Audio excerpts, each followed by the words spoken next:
Okay, so after last night's 2-1 win from the Flyers as they beat the Canucks at home, they finally win a game in regulation. They don't let Vancouver tie it.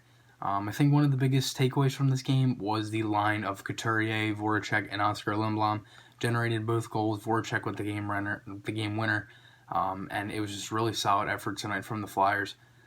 They played an overall pretty good game. I thought the offense was good. They were moving the puck well. As I said, I thought their best line was Voracek, Couturier, Lindblom, and I thought Voracek was one of the best players tonight. He had a lot of chances, and he looked really well. So now the end of November, the Flyers have these 3 more games in the end of this month, and then they'll move on to their next game in December. So they have Columbus tomorrow night in Columbus. That'll be a tough one. They've just never played good in that building. I've said that before. You can say that about Tampa, Carolina, Florida. It's just a building they do not really play good in. And I think in the 17-18 season they got their first win there, and it was maybe like 5 or 10 years something. It might have been even longer. I don't necessarily remember the actual stat, but it's been a while. I think they won that game in overtime 2-1.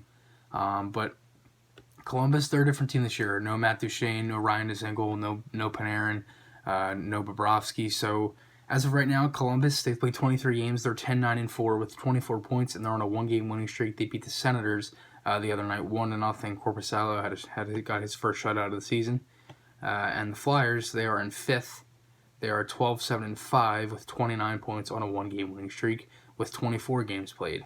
In front of the Flyers is the Penguins with 30 points, so they're 1 point behind the Penguins. 2 points behind the Hurricanes, who were in 3rd, and then they're 5 points behind the Islanders, 8 behind the Capitals in 1st.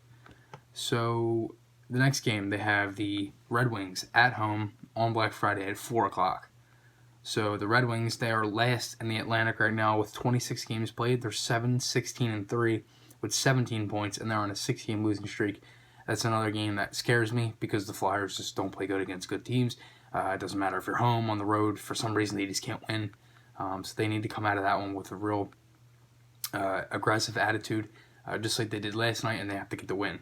And then they'll play Montreal away on Saturday at 3 o'clock. It's a weird start time. I don't know why it's at 3. So Montreal, as of right now, they are in 3rd in the Atlantic with 23 games played. They're 11-7-5. They have 27 points, and they are on a 4-game losing streak. They had a 4-0 lead the other night against the Rangers, and then the Rangers came all the way back, made it 4-3. Then it was 5-3, and they lost 6-5 in regulation. So that's just something really weird to see from Montreal team moves. To me, they've been pretty good. They're a fast team. They have a lot of good offensive players. Their goaltending has been pretty good for them. And that definitely leads them. It's a good spot for them. Hopefully they can continue throughout that. And Florida, another shocker. They're in 2nd place right now. They're 12-7-5 with 29 points. And Boston, they still hold the lead in the Atlantic with 35 points in 23 games played. So what I want to see from the Flyers in these next few games continuing into December is better finishes and the offense get going. I thought the penalty kill has been great. As of right now, it is tied for 3rd in the league. Complete difference from last season, which was one of the biggest reasons why the Flyers were just not a good team last year. Their special teams were completely awful, and they didn't have the goaltending, injuries, everything else. But what I want to see is more offense from these guys. That line of Couturier, Voracek, Lindblom, that started to wake up. I thought the first line of Frost, Giroux, Konechny was good as well. So now if the Flyers got 2 lines going, maybe get another one. Hayes, he's got 2 goals in 3 games. That might be able to spark him a little bit. And hopefully a couple other guys can get going here for the Flyers. So I just want to let you guys know my podcast links are on my channel. There's a couple links in the bottom right corner of my channel art. You can click those. You can also see the articles that I've written on the Philadelphia Sports Chronicles website on there as well. And I hope you guys enjoy this one. I'll see you guys in the next one, and goodbye.